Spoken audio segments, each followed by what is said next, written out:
3 things that you need to know about your COVID-19 EIDL as the start of 2025 reveals the sad truth about how the government is going to proceed with the money they loaned to you during the pandemic to save your business. Before I dive into those, let me remind you that next week, Thursday, February 13th, 12:30 p.m. Eastern Time, 9:30 a.m. Pacific, I will be live here on YouTube to discuss COVID-19 EIDLs, and especially with a focus on disaster loans, to discuss how to apply for a disaster loan and important tips that you need to know that help improve your chances of success for being approved for a disaster loan. That's next Thursday, February 13th, 2025, 12:30 p.m. Eastern, 9:30 a.m. Pacific Time. And yes, I will be entertaining questions during the broadcast, so prepare in advance, and we'll see you then. 3 things you need to know. Number 1, forgiveness. It's not happening. Please stop magical thinking, fantastical thinking. Read a book.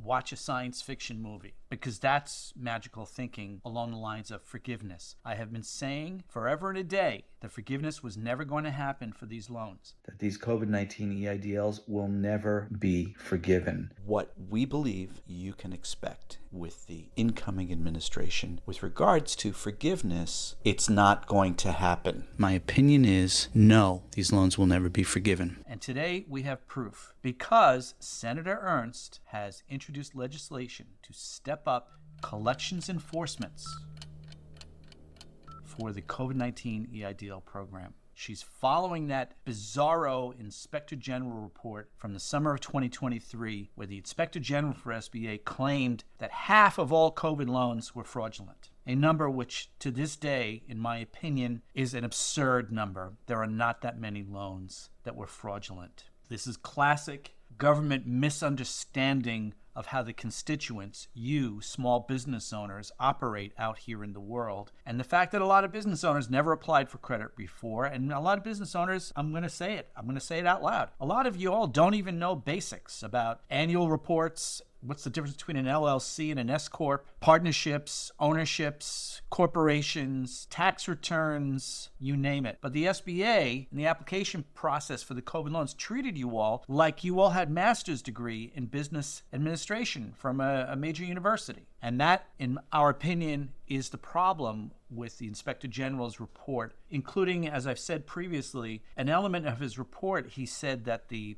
Paycheck Protection Program loan, he cited a number of loans that were, in his opinion, clearly fraudulent, simply because those borrowers had not requested forgiveness. Now, we've delved into that in depth previously, that in our experience, the reason why a lot of folks never requested forgiveness on the PPP loans was, number 1, they didn't know the loans were forgivable. Number 2, their lenders made it really difficult to get approved or even to apply for forgiveness. And number 3, there may have been some business owners who said, I'm going to keep it on the books because the interest is tax deductible against income, and it was only a 1% interest rate. It was a low affordable monthly payment. So there's multiple other reasons why people may not have applied for forgiveness. And going back to the COVID-19 EIDL program, we've already seen how the SBA's mismanagement of the repayment system for these loans is a complete disaster. And yes, even now in February 2025, we are still seeing problems with the few clients we're still working with of just basic things like hardship accommodation extension,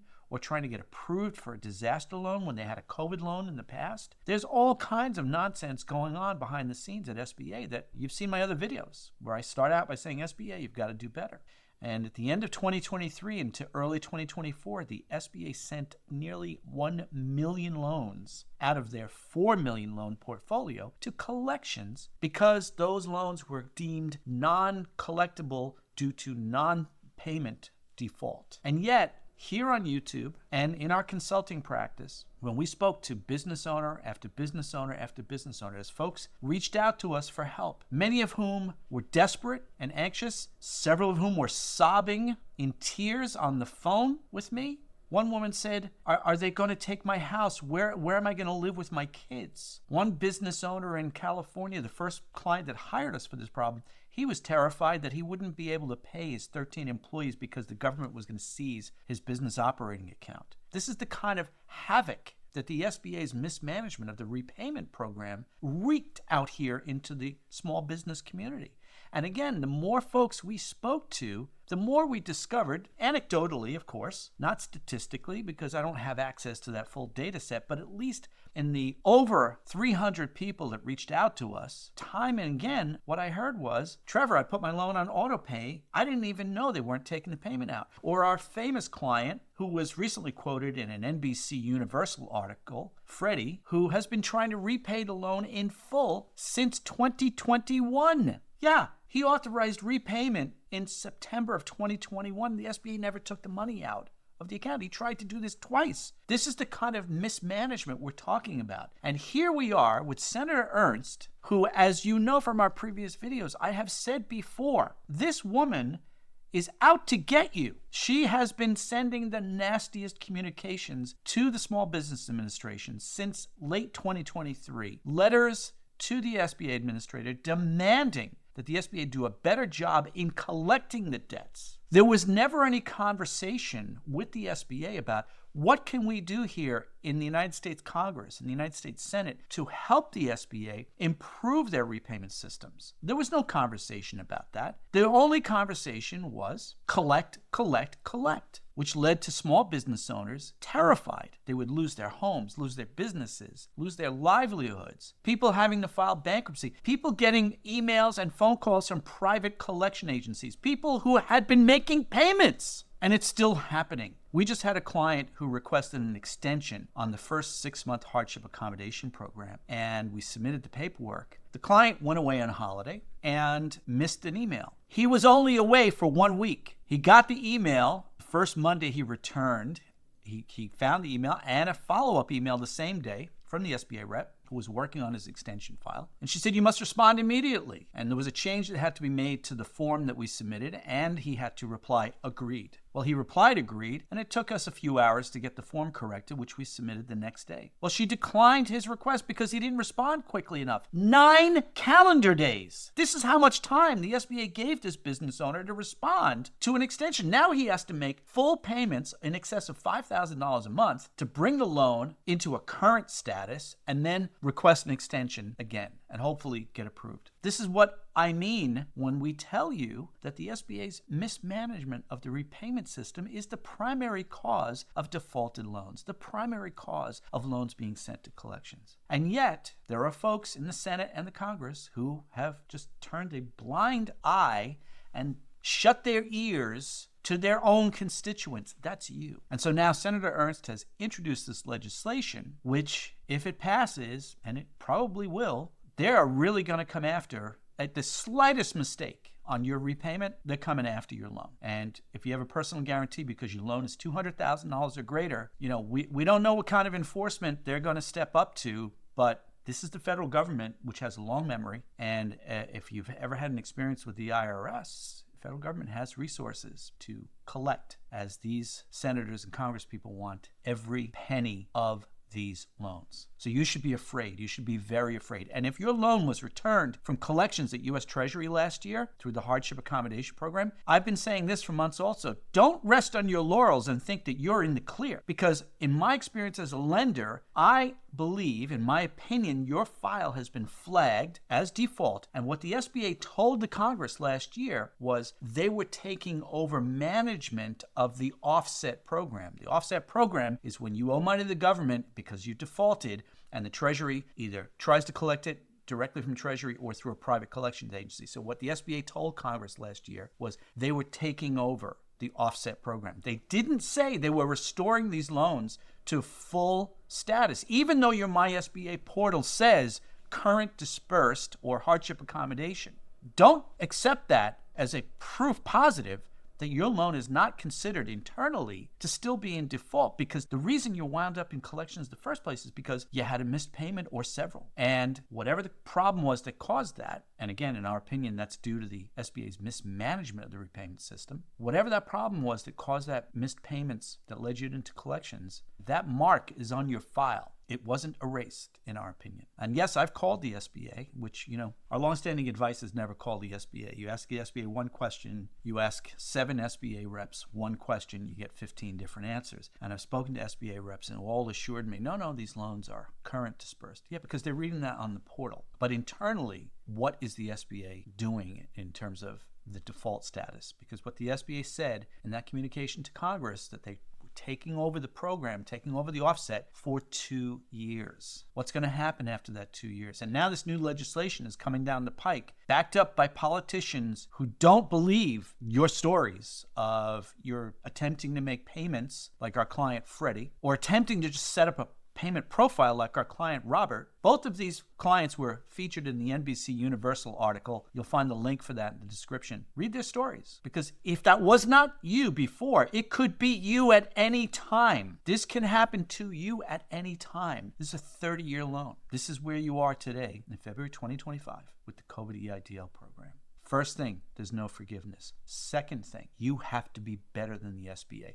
Do not approach repaying these loans as if you, the same way you do with your credit cards or your mortgage or any of your other bills, especially if you use auto payment for any of those. You have to constantly monitor this, and we've been saying this for over a year. You must monitor. You must monitor your MySBA portal to make sure the payment activity and payment history match. They're two different tabs. Make sure they match and that you can see that the payments are coming out. And then make sure you check your bank account to make sure the money actually came out. It's not enough to see it on the MySBA portal. You want to see the money come out of your bank account. And honestly, I know we say don't call the SBA, but I'm going to throw this out there. Call the SBA a few days later and say, I sent my payment. I see it came out of the bank account. Did you get it? This is the level that you have to go to be better than the SBA. We advise against using auto pay, recurring payment model in the SBA. We advise that you should use one-time payments only, and you should make that payment 14 calendar days in advance of your due date.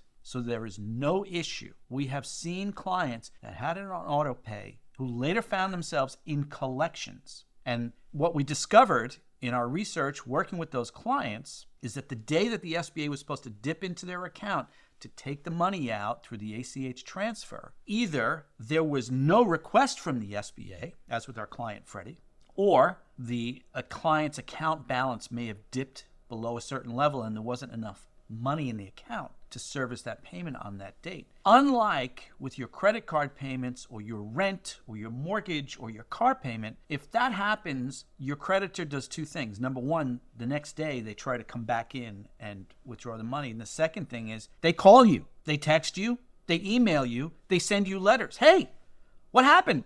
You authorized a payment on the 15th and we attempted to take the money out and there was not enough funds in the account. What are you going to do? And by the way, there's a late payment penalty. That's not what the SBA did, and that's not what the SBA does when they go to your account and there's not enough money. What they do, they just mark it delinquent, and it goes into the next month. So next month, you owe 2 payments, but technically, you're 30 days late. And once you get to 120 days delinquency, by law, the federal government requires the SBA to send your loan to U.S. Treasury for collections. It is that simple, and we saw it time and time and time again. So that's number 2. You've got to be better than the SBA.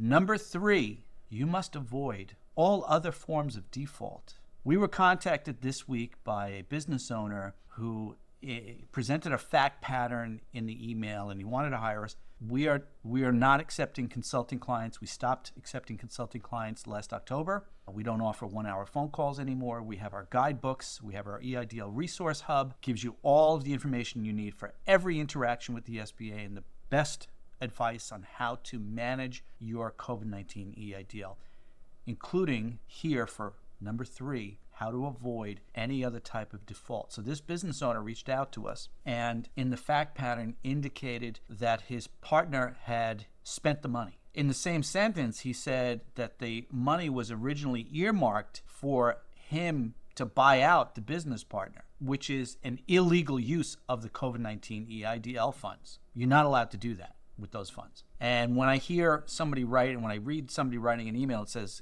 my partner spent the money. We had a client, one of our early pandemic clients, that we got him approved, and his business partner walked into the bank one day and embezzled the money. Ultimately, he was arrested, grand jury, felony, all that stuff. I don't know what happened with the prosecution, but they were going to trial on that last year. The use of funds, sale of assets, changing your address, changing your business structure, changing your business ownership. Any number of things can trigger a technical default under the terms of the COVID-19 EIDL Loan Authorization and Agreement, or LAA, that you signed and that your business partners signed when you took the loans. So that is an important element of protecting your business, because what we have also seen is that when businesses are applying for a disaster loan, the SBA is cross-referencing their COVID-19 EIDL for any number of things. And if there's an issue, and it doesn't have to be about making the payments on time, it could be any number of things. If the information you've inputted today in 2025 for your disaster loan application doesn't match the information you put on your COVID application 5 years ago, chances are pretty good the SBA is going to decline the loan for what they call discrepancies. And they don't tell you what the discrepancies are. We've done videos about this before. They don't tell you what the discrepancies are. But if you get a copy of your original application, which we recommend, and we've done videos about that as well, and we have that as a segment of our EIDL Resource Hub, which is Freedom of Information Act request and getting a copy of your original application, you can potentially see what was different. But in most cases, if there's something different today than your business was 5 years ago, you probably know what it was. Like you changed your address, you changed your business structure, maybe you were an LLC, now you're a C Corp, you changed the ownership percentages, the management, you sold assets, any number of things that not only could be technically a default, but could also prevent you from being approved for a disaster loan. We have seen it with my own eyes, with our own clients in multiple different situations. Those are the 3 things you need to know today, February 2025. Number 1, forgiveness is not happening. Number 2, the SBA's repayment system is a mess, and you have to be better than the SBA. And number 3, you must avoid any kind of default for your COVID-19 EIDL, which is kind of the same thing as number 2. You got to be better than the SBA. Tune into our live broadcast Thursday, February 13th, 12:30 Eastern Time, 9:30 Pacific Time, and I will take questions during the broadcast. We'll see you then.